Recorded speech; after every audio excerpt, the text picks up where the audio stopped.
would you do if you had to shell out $100 if your child was caught vaping? Spokane schools are looking at a new way to stop an increasing number of students from vaping, and they may hit parents in the pocketbooks.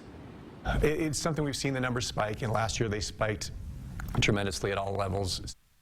In the first month of school, they've had more than 70 cases of students vaping in school. It seems like health worries aren't enough to scare kids away from vaping. Thousands of people nationwide have been hospitalized with a vape-related illness. And policies are in place at schools for students who are caught, but the policies could be more severe. 4 News Now reporter Eleni Dow tells us what this new punishment would look like. Thanks, Nia. They're talking about it specifically at tonight's school board meeting. If the board eventually approves this option, it could literally cost you if your kid is caught vaping at school. Right now, there's a process in place if a school finds a student vaping.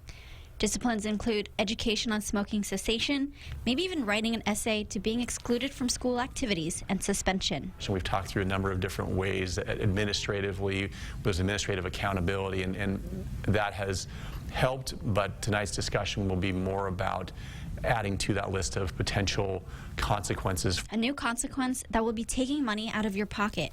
The proposal makes it a Class C civil infraction for 16 and 17-year-old repeat offenders, just like a traffic ticket.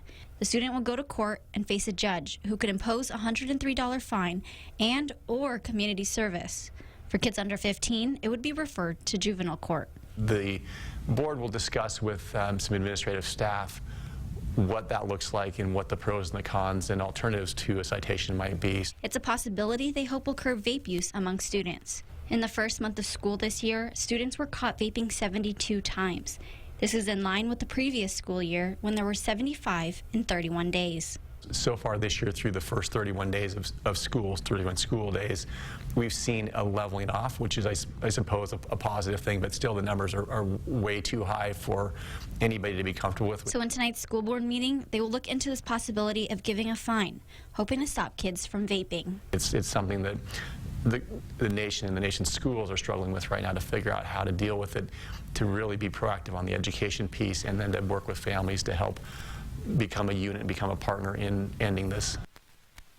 The school district knows many of its students are on free or reduced lunches, so the fine could really burden a family. They're also considering community service as an option, but everything is still in discussion, and there are no actions that will be taken just yet. In Spokane, I'm Eleni Dow, 4 News Now.